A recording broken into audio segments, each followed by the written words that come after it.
Assista agora o programa Mais Cidadão.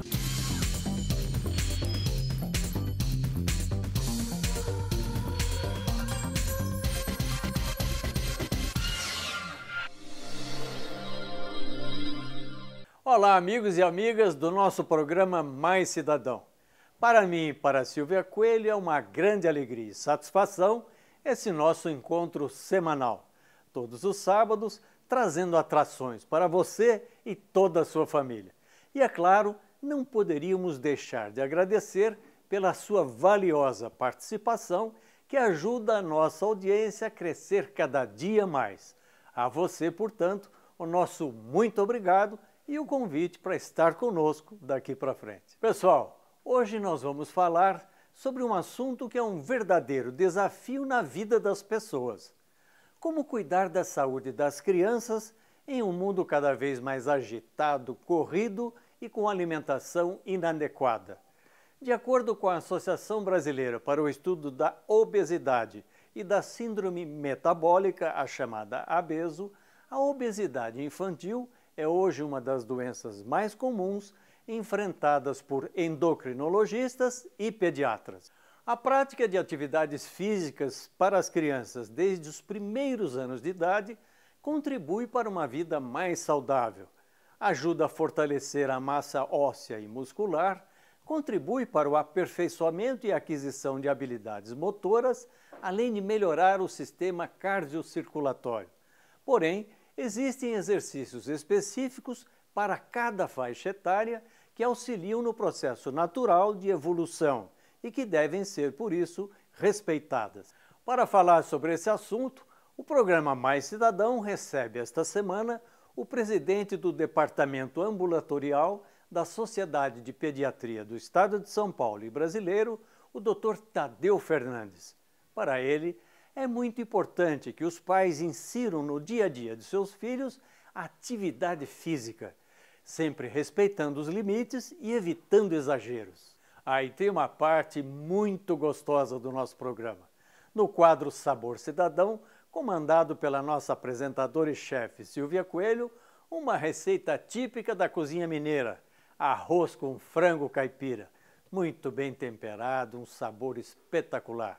É um prato simples e com um sabor, como já disse, irresistível. Você não pode deixar de conferir, porque é no próximo bloco. Acompanhem agora minha entrevista com o pediatra Tadeu Fernandes e saibam como promover mais qualidade de vida na infância, através de alimentação equilibrada e atividades físicas. Confiram! Mais uma vez, o programa Mais Cidadão fala sobre saúde. E agora nós vamos falar sobre um assunto que é importante para toda a família. É a questão da saúde das crianças e das atividades físicas que elas devem fazer para ter uma melhor saúde. Para falar sobre isso, estamos aqui com o Dr. Tadeu Fernandes, ele que escreve para o Correio Popular, é presidente na Sociedade Paulista e Brasileira de Pediatria, do Departamento de Pediatria. Dr. Tadeu, obrigado pela sua participação. A gente sabe que hoje as crianças, as pessoas de todas as idades, têm doenças crônicas, talvez por uma alimentação inadequada. Quais são os principais problemas que as crianças apresentam na sua atividade como pediatra? Nós estamos vivendo um momento de transição epidemiológica. No passado, morriam-se de doenças infecto-contagiosas, diarreia, pneumonia, verminose. Hoje, mudou o perfil das doenças. Hoje, a obesidade infantil e as suas consequências, como a diabetes, a pressão alta, os desvios de coluna, as doenças chamadas crônico-degenerativas ganham a mortalidade. Então, houve uma substituição. Saem as doenças infecto-contagiosas, entram as doenças crônico-degenerativas. Nós saímos e fomos para a urbanização. As cidades cresceram demais. Isso é uma mudança social muito interessante. Quando o homem vem para a cidade grande, ele passa a viver numa casa menor, as crianças deixam de brincar na rua, empinar pipa, jogar bola, andar de bicicleta, as meninas pulavam amarelinha. Hoje elas estão dentro de casa. Sei. E dentro de casa, assistindo televisão, computador, videogame. Internet o dia inteiro. Internet. É o sedentarismo se instalando. E desde criança. Desde criança. Isso eu tenho visto, doutor Tadeu, muitas vezes crianças com colesterol alto, triglicérides altos, são taxas que geralmente acontecem nos adultos e não jovens, os adultos mais senhores, né? Por que isso está acontecendo com as crianças? Porque somou dois fatores graves. Um que nós já falamos, o sedentarismo. Por outro lado, a nossa alimentação perdeu muito em qualidade. As crianças não estão mais se alimentando dentro de casa? Esse é um dos fatores. As crianças hoje saem de casa para comer ou na escola, ou comer no fast food, ou comer no self-service. Hoje você anda em self-service da cidade, você vê lá a criancinha que nem alcança com o pratinho. Já está com o pratinho. Comendo self-service. E com um outro, porém, muito interessante. As mulheres, com todo o mérito, elas ganharam o mercado de trabalho. A mulher sai de casa, perdeu-se a líder que cuidava da casa, inclusive da alimentação da casa. Certo. Então, tudo ficou muito rápido. Hoje não está tendo tempo para se fazer a comida em casa. Quando você não tem tempo para fazer comida em casa, e por outro lado cresceram os serviços delivery. Então hoje é muito mais fácil você pedir uma pizza, pedir um salgadinho, um fast food, do que você fazer em casa o tradicional arroz, feijão, bifão e zoião. Então, numa situação como essa, onde os costumes foram modificados e tudo, como é que a gente faz para que as crianças deixem de entrar nesse circuito perigoso contra a saúde delas, para entrar num caminho mais virtuoso? A alimentação, o senhor já disse, é um caminho para melhorar essa performance da criança. E a atividade física? A gente vê nos adultos, todo mundo recomendando você andar, correr, praticar esportes, pelo menos umas 2, 3 vezes por semana. E nas crianças? As crianças precisam praticar esportes. Nem 8 e nem 80. Nós vemos muitos extremos. Pais que querem acelerar o processo. Ainda bem que a Câmara Federal aprovou uma lei onde se proíbe agora a venda do andador no Brasil. No Brasil não se vende mais andador para criança. Ah, é? Eu não sabia disso. Eu não sabia. O andador era o típico exemplo que queria se pular uma fase da vida. Nós temos marcos no desenvolvimento. A criança nasce e fica deitada.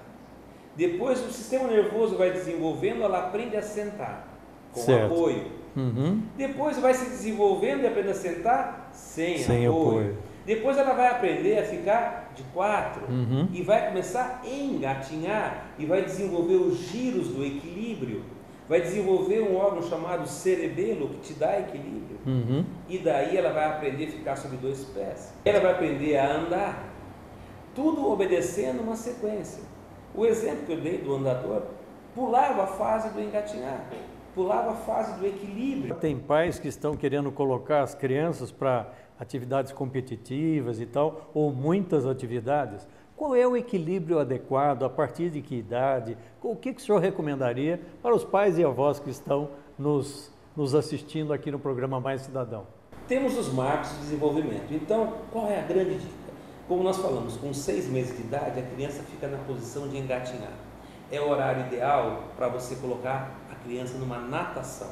Se você colocar uma criança, muito interessante isso, numa piscina, uma criança que nunca teve numa piscina, e você tiver a coragem de colocar a criança na piscina e largar, ela não vai afundar. Ela vai começar a nadar cachorrinho, porque ela tem um reflexo, porque ela morou 9 meses dentro de uma bolsa d'água. Então ela sai no nado cachorrinho, tanto é que existe até um pato na água. Começa na natação com 6 meses, aí a criança começa a andar, começa a brincar. A gente pode começar já a colocar em esportes onde é um pouco de competição. A escolinha de futebol, por exemplo. A partir de que idade? 2 anos, 3 anos já pode chutar uma bola. Já chuta uma bola. Então, o tempo certo. Natação no primeiro tempo, meninos vão jogar um futebol, as meninas podem fazer essas brincadeiras que nós falamos, resgatar do passado, o pular amarelinha, que é um esporte muito saudável. Depois tem, quando a criança já começa a sincronizar os 2 pés, andar de bicicleta. Você acredita que hoje eu pego aqui no consultório meninos de 10, 12 anos de idade que não sabe andar de bicicleta. É impressionante, né? Mas, mãe, ele não sabe. Ah, doutor, eu sempre morei em prédio, lá não tinha espaço para andar de bicicleta. Ele não sabe andar de bicicleta. E no caso do futebol, é uma coisa complicada. Quando a gente era moleque, tudo quanto é bairro tinha um campo vazio, que era um terreno baldio, punha lá 2 travezinhas e tal, punha tijolo no chão, todo mundo saía jogando. Agora, os terrenos baldios já não existem. Ou então, os donos muram tudo e não deixam ninguém usar. E as crianças, às vezes, têm clube para ir, tem outras que não têm clube. Como é que faz para a molecada jogar futebol? Aquilo que eles fazem na escola já é suficiente? Então, aí existem escolas e escolas. No nosso dia a dia, nós que brigamos pela atividade física, a gente fala, pergunta até para a criança, e aí, como você faz nas suas aulas de educação física? A resposta, 90%, eu jogo queimada. Sim. Só. E você, menino? Eu jogo futebol. Então hoje nós vemos que aquele espaço educacional das chamadas aulas de educação física ficaram limitadas. As meninas jogar queimada e os meninos fazer o que na nossa época chamava de pelada. Aquilo é uma pelada, não é um jogo de futebol. E esquecem de coisas básicas de antes de qualquer esporte, você tem que fazer um alongamento. Ainda mais essas crianças que passam a maior parte do tempo sentadas, ou na escola, ou em casa. Certo. Elas precisam alongar antes de fazer a sua atividade física. Treinar a respiração. Eu queria fazer aqui, doutor Tadeu, uma homenagem a uma pessoa já falecida. O professor Stuck, do Colégio Culto à Ciência. O filho dele ainda é professor e tal.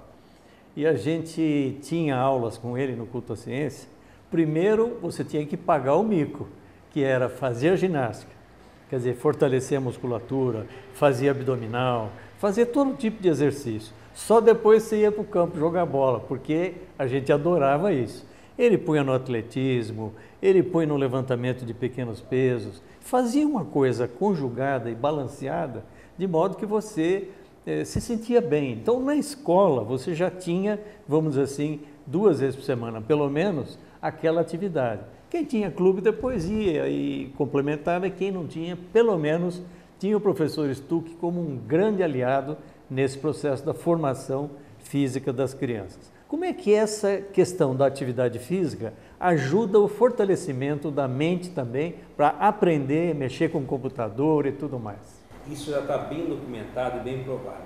Crianças que praticam esportes durante o dia têm uma melhor qualidade do sono. Crianças que não praticam esporte, o sono é todo picotado. Então, até isso, quando você pratica esporte, você mexe com o seu sistema cardiovascular, aumenta a frequência cardíaca, aumenta a circulação de sangue.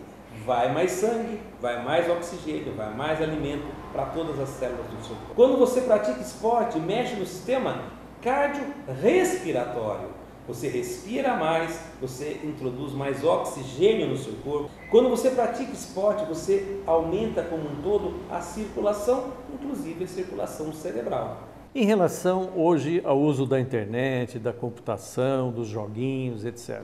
Qual é o número máximo de horas ou de minutos que a criança deve ficar? Isso agora é oficial. A Academia Americana de Pediatria, a Sociedade Brasileira de Pediatria, acharam esse número mágico, todo mundo perguntava, mas foi publicado agora, em dezembro de 2014. 2 horas, esse é o número mágico. 2 horas é o tempo que uma criança tem para ficar em frente a uma mídia. Certo. Pode ser o smartphone, um tablet, um computador, 2 horas. Para a gente terminar, às vezes os pais, os avós e tal, ficam pensando o seguinte, bom, já que é para ter atividade física, então vamos botar no balé, vamos botar no judô, na academia de capoeira, vamos botar para jogar futebol, vôlei, basquete, sei lá. Como é que a gente faz para evitar isso e criar um equilíbrio, uma harmonia nesse processo? A moderação, a gente pede moderação aos pais. Como os pais tentam ocupar as crianças, hoje eu tenho crianças que têm agenda. Ele tem às 8 inglês, às 10 informática, às 11 ele tem Kumon, depois ele vai para a escola, após a escola tem natação, ele tem agenda. Uma criança, é o que eu falei agora há pouco, nós estamos roubando a infância da criança. A criança tem que ter tempo para não fazer nada, ela tem que ter tempo para brincar. E as crianças, infelizmente hoje, elas não estão tendo tempo para brincar. Então vamos fazer as crianças brincarem, comerem bem e terem uma atividade física, criando uma condição de equilíbrio físico e mental para enfrentar os desafios do mundo moderno. E são espaços como esse que a gente consegue apresentar para a população que tem uma saída. Nós não estamos enxergando a saída, mas a saída existe. E a gente precisa muito de professores, dos pais. Os pais não têm que jogar tudo para o médico ou para o professor as funções. Todos, a gente fala, um atendimento holístico à criança. Tá certo. Bom, nós não podemos deixar de fazer um alerta sobre a dengue. Fala um pouquinho sobre isso e os casos que o senhor tem recebido. A dengue, nós estamos vivendo uma epidemia de dengue novamente. Bom, mas eu estou tomando os cuidados, só que coincidiu, Campinas até que se preparou melhor para a dengue, só que nós não contávamos com a crise da água. Então, agora nós estamos tendo muitas caixas d'água extras em cada casa, todo mundo guardando água. E sempre lembrando uma coisa, combater dengue não é medidas individuais. Então, dengue é coletivo. Saiba que o mosquito da dengue, a autonomia de voo dele são 100 metros. Então, é você, o seu vizinho do lado, o seu vizinho da frente, o seu vizinho, é a sua volta, é a comunidade se mobilizar. Então vamos lá, gente. Nós aprendemos muita coisa hoje sobre as atividades físicas para as crianças e também os cuidados que temos que ter em relação à dengue. Dr. Tadeu, muito obrigado, um abraço ao senhor, viu? Parabéns pelo trabalho. Eu que agradeço a oportunidade.